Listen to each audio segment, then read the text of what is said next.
I'm delighted to be joined by Paul Shankey, fellow Mead man and Waterford manager. Paul, we caught up, I think it was just over 15 months ago, maybe Christmas before you kicked into your first campaign as Waterford boss. You're back again. What has it been like the last 15 months, I suppose? Yeah, it's hard to believe 15 months ago, yeah, but it's been very enjoyable, Tommy. I can't, like as I said to the lads inside, we're all mad about GA, we're all mad about the game, so dealing with the group has been fantastic, and it flies by with the new inter-county season. It's 5-6 months and it's over, so ultimately it's been brilliant to deal with the group, and with every time we're going out we feel we're getting better, and hopefully long may that continue. Yeah, that progress that you're talking about, like you've been married into and living in Waterford for years now. You played your club football in Waterford for a couple of years as well towards the latter end of your career. Like, you know how much football means to Waterford people. When you're talking about the progress and the steps on the ladder, big championship win last year against Tip, you're rolling into this year again. Like, how are you marking those bits and pieces as you go along the season? Because look, on the table you end up bottom of the league, but I know that the table does tell lies as well. Like, your performance has probably been better than your results, like a lot of counties can say. Yeah, well, it's like every group. You want to perform well, but you obviously want results. And we're, to be fair, this year compared to last year, we've been very competitive in all our games to date. Some of the results have gone against us, which is frustrating. But I suppose the key thing from that is to learn from it. All we've ever done is ask the group is to, every time you get in the field, just get better with every game, and that's all we can ask for, and that's happening. And if we get a win as a result of that and being competitive, that's great. If we don't and we play our best, then so be it. Yeah, it's a fairly tight turnaround now for Tip in less than 2 weeks' time. You boys, there's a nice rivalry between these two squads over the last 2 years. Probably a lot of turnover in both squads, but there's a tangible chance of winning a championship game again this year for Waterford. Like, what's the conversations like as you're going towards that? Yeah, well, going back to your early point, there's a great tradition and rivalry there between Tipperary and Waterford. Tipperary have always come out historically, can point or two either way, but there's been really, really tight games, and that's been the case for the last three competitive matches we played. Won one, drew one, lost one. So there's nothing between the teams, and I suppose back to your point also, there is a turnover. I suppose counties like ourselves have that. And to be fair, if anyone is travelling or work or college, that's the most important. That's number one. But we feel we have a really competitive squad this year, and we can't wait for the game. In terms of like the individual talent that you've been able to retain or keep a hold of, a clatter of the lads got to represent Munster in the Interprovincials, I think, earlier this year, and you could see how big a thing that was. There was a photo of the four of them, I think, put up by Waterford. You see how proud they were to play that game. Again, a lot of people had an eye on with the new rules. Conor Murray is back as captain this year as well. But that's a big thing too. Like, how much does that, I know it's a silly question, but how much of a difference does that make to the energy in the place?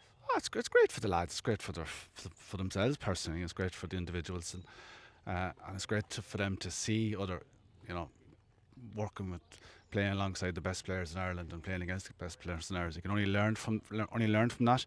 Obviously, having Conor back, Conor went travelling last year again. It's great to have his experience back from McCormick. So, it's great to have Conor back within the group, and the lads are getting better every time. I'm probably repeating the same message, but they're training well, they're fresh, they're mentally strong. We've been down well in some games, and they keep coming back to drive into it. We were unlucky in 1 or 2 games, but that's life. Yeah. But we're just really looking forward to playing Tipperary and Thurles in 2 weeks' time. There's no prizes handed out for kicking 2-pointers, but you're 10th in the table that I've clocked for 2-pointers this year. I think you've kicked 17. Is that something to do with the wind in Fairfield that the boys just throw inside out, or is that something like we in terms we of play the with a rules, beach ball? Yeah. Are you embracing that side of things? Well, yeah. Well, the rules are brilliant. Like psychologically, if you're 10 or 12 points down or up, a couple of 2-pointers can change the game significantly, and they're great momentum shifters. There seems to be a massive lift for the team that gets it, and the team that kind of concede a 2-pointer straight away, there seems to be a sense of edginess there. But we've good footballers, good lads who can kick points from play off both feet. So you play what you see. We're trying to target big scores. In a couple of games we got big scores, but we know what's equally important is not conceding big scores. Yeah. And we're trying to get both sides as best as we can. There's a bit of a conversation at the minute off the back of what happened with Leitrim in terms of, I suppose, the resources or the demographics in various places. They pulled the game. They give a walkover to Fermanagh. They said it was down to the fact that they had so many under-20s involved. They had injuries in the panel. They didn't have enough players. Can you empathise with that in a sense? I'm not saying Waterford would pull a game, but like, are you seeing that on the ground? The lack of players, the turnover, the lack of maybe an incentive for fellas to get involved, or is that not your experience? It's not personally our experience. I can't speak for the experience for Leitrim. That's their own business. But from our point of view, every club is a dual club, as I said before. There's a big, strong tradition of club football. Of the senior champions of Waterford come out and play Albion and Munster, they compete really, really well. We haven't, I suppose 15 months ago, maybe there was you might have to make a lot of phone calls to get the numbers in, but the response towards the end of last year, before Christmas, to get a lot of new fellas in has been really positive. And as I said, it's a great environment. It's an environment if you want to stretch yourself or push yourself along in a competitive game. They're well looked after in terms of the GPA, and we've great training facilities. So it's a good environment for young lads to get fit and play a sport at a very high level. Paul Shankey, best luck with that Munster Senior Championship clash against Tip in 2 weeks' time, and we'll chat to you again soon. Thanks, Tommy. Cheers. Brilliant.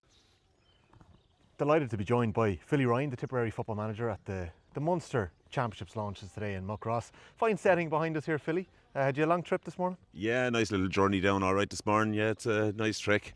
You might consider bringing it more equidistant the next day. Yeah, maybe they'll end up in the middle of Munster. That might be fair for everyone. That'd be nice, yeah. Yeah. But come here. First season as an inter-county manager, we had a fairly hectic schedule. No pre-season, new rules, a lot of turnover in Tip. What's your experience been as the man at the helm? Yeah, actually, what you say there now is very relevant. Like, I mean, you come in, I was probably appointed end of July, early August. Can't get going until December, the 7th of December. Then you're ringing fellas, and every fella is dropping off. They're going travelling. Look, lads have other commitments to do. You have to be accepting that an inter-county career is going to be a short career from here on in. Such demands are on it. It's 4, 5, 6 times a week. It's tough going. Making the phone calls. You start on the 7th of December, new panel. We held trials to try and get lads in, and only for those trials we'd have been drained. We lost somewhere in the excess of maybe 17, 18 plus players off last year's panel, and from the panel before they had lost something similar. So it's a huge turnover. We don't have those numbers. It's a massive turnover. Did you know what you were getting yourself in for? Well, I've been around the block a long time now in club football in Tip, and yeah, I did. I had a good idea what I was getting myself in for. If I'm realistic and honest, I suppose my job won't be a successful job. My job will be a rebuilding job. Blend the older lads that are there at the moment, along with some of the newer young lads that are coming through. And there's good talent coming through in this county, so we'd be happy enough with the work that's been done.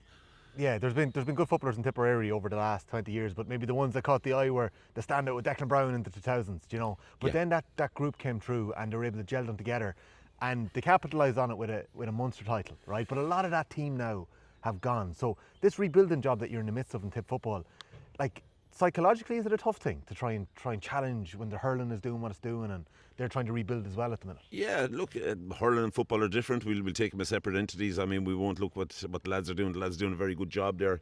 Liam is in year 3 and he's done an excellent job, and a lot of pressure on him. The same pressure wouldn't apply to myself. We have, you go back to 2011, 2012, some very good minor teams we had. Lads coming off that, then Michael Quinlivan, Colin O'Riordan, they go on 15, they win a Munster under 21, some of them. 2020 they win a Munster title, and 5 years later here we are, we're back scraping the board looking to try and get players playing again. If you ask me, my eyes were very open coming into the job, very open. I knew exactly what I was getting into. Now when I started making phone calls and getting refusals, I was getting a bit downbeat, all right, but I knew, look, it was going to be a building block, and it is going to be a building block. This is year 1. We'll see how the rest of the season goes, and into year 2 and year 3. Yeah, look, it's a conversation I'd imagine in a lot of counties that are in the lower divisions, that it's a struggle. And I don't know if you've ever been in the boat or close to the boat that Leitrim were in a couple of weeks ago, and there's obviously different reasons for pulling a game, but like, separate to that individual situation in Leitrim, is there a conversation that needs to be had about not even demographics, but justifying an inter-county career for players these days? Because the demands are so much, Philly. They're huge, yeah. They're huge. Now, we we've picked up an awful lot of injuries. We wouldn't find ourselves in the same situation as Leitrim, and I wouldn't like to comment on it, but I wouldn't like to be in their position, and I wouldn't like to be given a walkover to any team in an inter-county competition. I would still believe that we in Tipperary would fulfil that fixture if we were put in a position to do so. Yeah, there's going to be a huge drain on lads. Like, I mean, psychologically, Monday night you're in the gym, Tuesday you're training, Thursday you're training, or Friday, Saturday, Sunday game, gym, recovery, rest and recovery. You know, it's not, and there's lives to be led outside. Lads are working. So yeah, it's huge. Demands are huge, and I'd say they're only going to increase. The new rules have brought about a fantastic game in ways. Probably a few more tweaks needed. But it's been a massive game. The distances have been covered, the scores been kicked. You know, it's been entertaining. It's what we're looking for. So Yeah. delighted to be involved at this juncture of the game. Yeah, you mentioned the challenges maybe before Christmas, and then early in the league, you had a really good bounce at the start of the league campaign. Was it Mark Russell that come up scratch with a couple of late 2-pointers to win a couple of games as well? But like, they're huge for momentum and energy and everything. Now I know the last couple of weeks probably haven't gone like you wanted to. Yeah. But to have that at the start of the league now to go into your Munster campaign, or potentially whether it be a Sam Maguire or a Tailteann Cup campaign, there is something to take from those early weeks. Yeah, given our league position finishing, I'd say we're probably looking at a Tailteann Cup run anyway. So, yeah, we're going to be building. We would have liked another couple of points on the board. We lost to London by a point in injury time. We lost to we bet Waterford. Who did we beat? Yeah, Wexford caught us. Yeah, a late 2-pointer as well. We won that one. Yeah, so there's swings and roundabouts. You know, we got a draw in our first game against Carlow. 2 wins after that. It gave us a great bounce, you know, coming into training, and we have to deal with it now. We've had losses since, so we'll deal with that and we'll pick up the pieces. A Munster Championship campaign, it starts at Waterford. There's a little rivalry brewing between the two of you. I'm not sure it's little, it's probably always been there in a GA sense. Waterford got the best of Tip last year. What are the conversations that are being had in that dressing room now, given that there's such a turnover in that squad and you're trying to rebuild something in Tip? Well, what we're trying to do at the moment is trying to get some of our players back in the field, because, as I said, we have had a huge amount of injuries. So we're trying to get some of the lads back in the pitch, get back playing, back training, and see where that takes us into the Waterford game. And hopefully, if we can get over the Waterford game, we'll see where it takes us further in the year. Yeah, well, Philly, look, best of luck. First year as an inter-county manager. A lot of challenges that you've already overcome, and there's plenty more to come as well, I'm sure. Yeah. So enjoy it, and we'll hopefully catch you again soon enough. Thanks very much.